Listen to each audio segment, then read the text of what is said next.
Hello hi friends, this is service mom. ఇక్కడ నేను చెప్పా కదా స్కందగిరి వెళ్ళా అని. యాక్చువల్ స్టోరీ చెప్పలేదు. ఏంటంటే నేను ఎప్పుడో 3 o'clock వెళ్ళా కదా. సో నా రాహుకాల దీపం కంప్లీట్ అయిపోయింది. తర్వాత అయినా కూడా అక్కడే కూర్చుంటా అనమాట. నేను ఎటు వెళ్ళను. అక్కడే కూర్చొని చూస్తూ ఉన్నా. వాళ్ళు సర్దుతూ ఉన్నారు పాపం.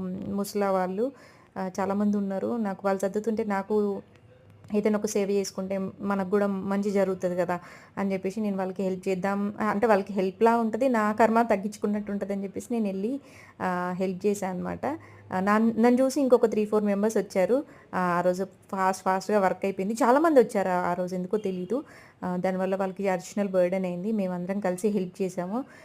వాళ్ళు చాలా హ్యాపీగా ఫీల్ అయ్యారు. ఒక ఆవిడైతే మేడం మీరు ఇక్కడే ఉండండి, ఎటు వెళ్ళకండి, నేను ప్రసాదం తీసుకొస్తాను అని కిందికి వెళ్ళి మళ్ళీ నా కోసం ప్రసాదం ప్యాక్ చేసిన ప్రసాదాలు ఉంటే నా కోసం ఒకటి తీసుకొచ్చి ఇచ్చారు. స్వామివారివి బొట్టు, ఇది ఫ్రూట్ది